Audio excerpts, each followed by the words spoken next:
দারিদ্র্য আর অসহায়ভাবেই বেড়ে উঠেছে সুরাইয়া ইউসুফ। শ্রবণ ও বাকশক্তি হারালেও থেমে নেই তার প্রতিভার বিকাশ। রংতুলি হাতে নিয়ে আঁকছে এক নতুন জগৎ। তার আঁকা ছবিতে ফুটে ওঠে প্রকৃতি, গ্রাম বাংলার জীবন আর রঙিন স্বপ্নের গল্প। ফেনীর সোনাগাজী উপজেলার দৌলতপুর গ্রামে দরিদ্র পরিবারে বেড়ে উঠেছে শ্রবণ ও বাক প্রতিবন্ধী 11 বছরের সুরাইয়া।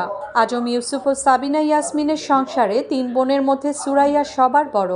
নুন আনতে পান্তা ফুরানো সংসারে 7ম শ্রেণীতেই থেমে যায় তার শিক্ষা জীবন।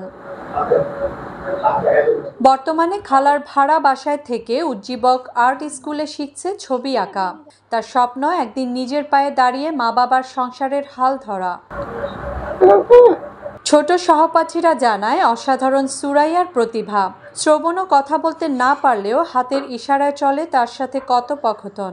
সুরাইয়াকে সহযোগিতার কথাও জানায় সহপাঠীরা। ও খুব ভালো আর্ট করে, আমরা ওর থেকে হেল্প করতে পারি। আমরা যদি বলি কিন্তু ও বুঝে না, কিন্তু ওকে যদি অভিনয় করে বলতে বলি ও পারে। ওকে আমরা সাহায্য করি, ওর কষ্ট দেখি আমরা। ওর ড্রয়িং খুব সুন্দর, ওর থেকে মাঝে মধ্যে আমরা হেল্প নিই।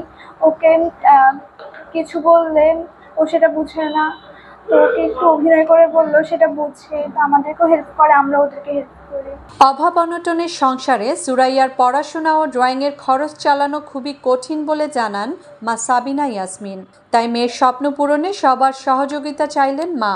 ড্রয়িংয়ের উপরে অনেক আগ্রহ, কিন্তু ও কানে শুনতে পায় না, কথা বলতে পায় না, কিন্তু ও ড্রয়িংটা অনেক ভালো করতে পারে।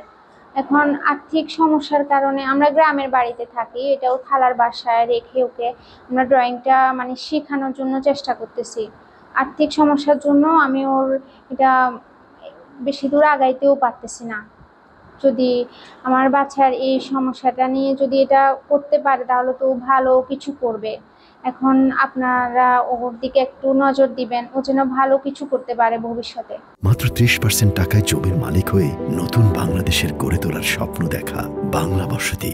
সুরাইয়াকে খুব মেধাবী উল্লেখ করে ড্রয়িং প্রশিক্ষক গিয়াসউদ্দিন ভুইয়া বলেন, সুযোগ পেলে সে অনেক দূর এগিয়ে যেতে পারবে। হাত ধরে ধরে তুলি ব্যাপার দেখেছি, রঙের শ্রেণী বিভাগ দেখেছি, বিভিন্ন চিত্রের বিভিন্ন বিষয়বস্তু কম্পোজিশন আমি তার হাত ধরে ধরে আমি করাইছি। আর যে প্র্যাকটিসগুলো করবে সেটি আমি তার খাতা লিখে দিলে তখন সে পড়তে পারে, পড়ে সে আবার নিজে নিজে প্র্যাকটিস করে এটি ভালোভাবে করতে পারে। আমি বাংলাদেশ সরকারের কাছে বলি আপনাদের মাধ্যমে যেন এই মেয়েটি সরকারি বালিকা উচ্চ বিদ্যালয়ে 8ম শ্রেণীতে পড়ে, তার খোঁজ খবর নিয়ে যেন এই মেয়েটিকে ট্রিটমেন্ট করা যায় কিনা উচ্চ পর্যায়ে হলেও। সহযোগিতা পেলে সুরাইয়া ইউসুফ একদিন সত্যি মাথা উঁচু করে দাঁড়াবে, হাল ধরবে পরিবারের, দেশকেও করবে গর্বিত, এমন আশা সবার। মুসলিমা জাহান মিতু, বাংলা এডিশন।